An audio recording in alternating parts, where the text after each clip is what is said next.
Bien le bonjour, bienvenue. Aujourd'hui mes petites pépites, on est dimanche et qui dit dimanche dit thread d'horreur sur ma chaîne YouTube exactement. Aujourd'hui mes petites pépites, ce n'est pas un thread d'horreur comme d'habitude, je ne vais pas vous raconter 3 histoires paranormales que vous avez vécues et que vous m'avez gentiment partagées sur mon adresse mail, d'ailleurs que je vous remets à l'écran. Non, aujourd'hui on va pas faire un thread d'horreur comme ça, tout simplement parce que je me suis fait opérer des yeux il y a 2 jours, j'ai fait le laser, du coup plus de lentilles et plus de lunettes. Pour moi, c'est terminé. Là, je porte rien du tout et je vous vois clairement. Ça change la vie. Enfin bref, là, on reste un petit peu plus sérieux. C'est quand même un thread d'horreur. Mais du coup, oui, mes yeux sont encore un petit peu sensibles aux écrans et je n'ai pas trop envie de me donner mal à la tête à regarder un téléphone pendant plus d'1 heure pour lire des histoires. J'essaye de prendre un petit peu soin de ces yeux-là parce que j'ai pas envie de retourner à l'opération. D'ailleurs, pour celles et ceux que ça intéresse, mercredi prochain, je sors une vidéo dessus. Je vous ai filmé comme un petit vlog, une petite expérience, comment j'ai vécu le truc. C'est pas du tout un partenariat, j'ai payé mon truc, mais je me suis dit que ça serait bien de donner mon petit retour aux pépites. Qu'est-ce que j'en ai pensé? Est-ce que ça m'a fait mal? Je vous ai tout raconté. Vraiment, je vous ai tout raconté. En plus, vous savez que j'adore partager tout ce que je vis avec vous. Donc là, ne vous inquiétez pas, je suis pas passée à côté. Je vous ai tout raconté également pour cette opération. Du coup, aujourd'hui, j'ai décidé de vous parler de l'actualité. Je vais pas lire quelque chose, je vais surtout vous parler de quelque chose. Père Castor, raconte-nous une histoire. Je sais pas si vous avez entendu parler de ce qui se passe en ce moment en Algérie. Il se passe quelque chose de très bizarre depuis jeudi dernier. Alors effectivement, c'est tout récent. C'est pour ça qu'il n'y a pas énormément de choses à dire, mais quand même. Tout se passe dans un immeuble d'une toute petite banlieue qui s'appelle Tanziat. J'espère que je le prononce bien. Et pour se situer, on va dire que ça se situe dans la ville de Khenchla. Jeudi, à partir de 14 h, les habitants de l'immeuble entendent les cris mais stridents d'une femme. Ils sont tellement forts, tellement aigus, que tout l'immeuble entend ces cris. Les habitants commencent à s'affoler parce que les cris ne s'arrêtent pas. Beaucoup de témoignages de personnes qui habitent dans l'immeuble révèlent par la suite que les cris ont commencé de 14 h et qui se sont arrêtés à peu près vers l'heure du Maghrib. Maghrib, c'est-à-dire quand le soleil commence à se coucher. Du coup, les cris n'ont pas cessé. Je vous mets une petite vidéo qui vous montre quel genre de cri c'est.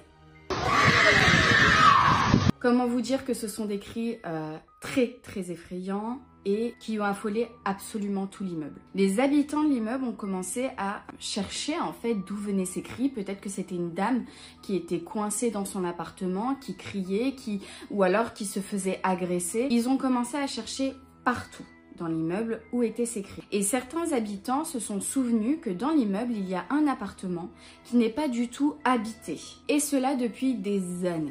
Donc, le gardien de l'immeuble a appelé justement le propriétaire de cet appartement qui est abandonné depuis des années et lui a dit, alors écoutez, peut-être qu'il y a une femme qui s'est introduite chez vous ou qui est enfermée chez vous, je vous en supplie, revenez. Parce que là, il y a des cris absolument abominables dans l'immeuble et ça ne s'arrête pas. Le propriétaire, tout de suite qui a été appelé, vient sur les lieux. Il ouvre l'appartement, le gardien et le propriétaire regardent dans tout l'appartement, il n'y a absolument personne. Quand ils sont rentrés dans l'appartement, les cris ont cessé. Par contre, quand ils ont refermé la porte de l'appartement, les cris ont continué. L'histoire a pris tellement d'ampleur qu'elle est passée aux infos à la télé, El Jazeera. El Jazeera, ça représente un petit peu BFM TV en France. Ça a pris tellement d'ampleur qu'ils en ont parlé.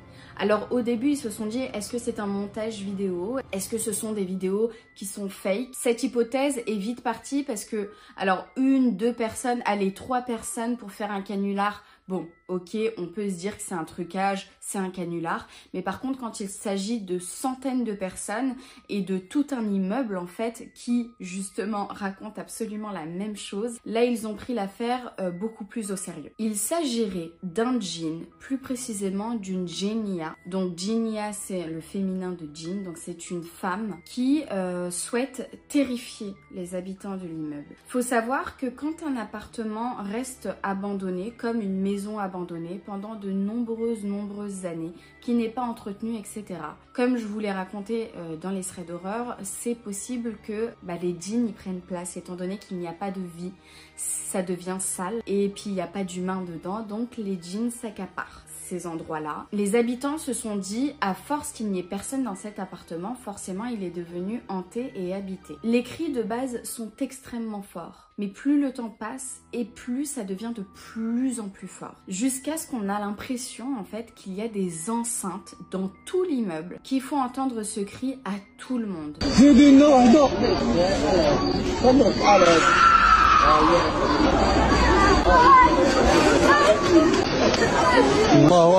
C'est absolument effrayant, terrifiant. Les gens qui passent devant sont choqués. Alors encore plus les habitants de l'immeuble qui, pour la plupart d'entre eux, décident de quitter les lieux, quitter leurs appartements, au moins jusqu'à ce que les cris cessent. Les cris continuent. À l'heure actuelle, on est dimanche, les cris continuent à l'heure actuelle. Ils ne trouvent absolument pas de solution étant donné qu'ils ont ramené la police. La police sont rentrés sur les lieux pour vérifier ce qui se passait. Ils n'ont trouvé absolument personne dans l'immeuble. L'immeuble a été évacué complètement. La police a fait ses recherches, ils n'ont trouvé personne dans l'immeuble. Du coup, ils ont ramené plutôt des rakis. Les rakis, c'est ceux qui font la ruqya. Et comme vous le savez pour celles et ceux qui regardent mes threads d'horreur assidûment, les ruqya, ce sont les exorcismes. Donc on va dire que les rakis, ce sont des exorcistes. Beaucoup de rakis sont venus dans cet appartement. Ils ont fait des ruqya.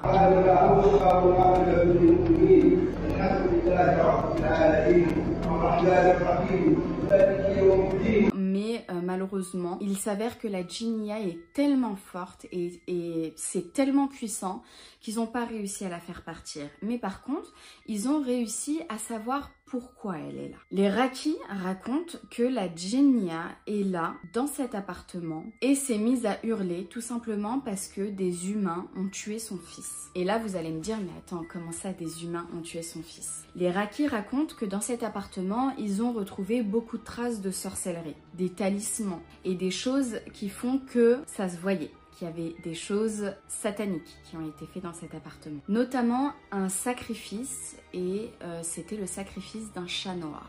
Alors mes petites pépites, je tiens à vous dire que les djinns, alors peut-être que je vous l'ai déjà dit dans un thread d'horreur, mais les djinns peuvent prendre l'apparence de chiens noirs, de chats noirs, d'animaux noirs. Et il s'avère que ce chat noir, c'était le fils de cette djinnia qui a été sacrifié pour un rituel satanique. La djinnia a dit qu'elle ne partirait pas de l'appartement et elle n'arrêterait pas de crier et d'hurler jusqu'à temps qu'elle retrouve l'homme qui a tué son fils et qu'elle le tue à son tour. L'histoire a pris tellement d'ampleur, comme je vous l'ai dit, que beaucoup de monde se sont dit, mais attends, c'est pas possible. C'est clairement irréel ce qui se passe. Donc un homme est parti voir, a décidé de prendre ses affaires et a décidé de partir voir de lui-même si cette histoire est vraie. Je vous mets une petite vidéo de lui qui raconte ce qu'il a vécu. مرحبا بكم تشوفوا وتسمعوا بعينيكم. بدات الحكايه جويه بواحد الساعتين كما حكى لكم عن يحيى قالوا لي ولاد الحي اللي راه كاين المرض. Je vous mets vraiment que quelques secondes, mais bien évidemment en barre d'infos je vous mettrai tous les liens des vidéos, comme ça vous pourrez les retrouver. Là cet homme parle arabe, du coup je vais vous traduire ce qu'il a dit. Comme je vous l'ai dit précédemment, cet homme voulait voir de lui-même si cette histoire était vraie ou fausse, parce que c'est tellement improbable et incroyable qu'il voulait aller voir de ses propres yeux. Alors effectivement, quand il s'est rendu sur place, les cris et les hurlements étaient bien présents. Ce n'était absolument pas des vidéomontages. Et il invite tout le monde, si les personnes n'y croient pas, à aller sur place pour vérifier d'elle-même comme lui il l'a fait. Quand il est entré dans l'appartement et a entendu ces cris, il a voulu voir d'où ça venait.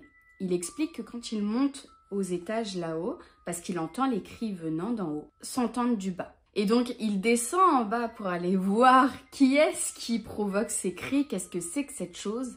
Quand il descend, eh ben il entend cette fois-ci les cris en haut. Il a dit vraiment, à ce moment-là, il a compris que c'était absolument terrifiant parce qu'il n'y a qu'une seule cage d'escalier. Et donc si lui descend, personne ne peut monter. Il a même vérifié les cheminées, vraiment pour vous dire qu'il est parti très loin ce monsieur. Il dit qu'il n'a aucune explication d'où proviennent ces cris. Il pense effectivement que ça fait partie du paranormal, donc des choses qu'on ne peut pas expliquer. Les cris de cette femme, de cette djinnia, n'ont pas cessé pendant 4 longs jours, non-stop, sans cesse. Des fois, elle rigole, des fois, elle hurle, ce sont des cris de détresse. Il faut faire attention parce que quand il y a un buzz comme ça sur internet, il y a quelques personnes qui profitent de surfer sur ce buzz pour sortir des vidéos absolument fausses. Donc si vous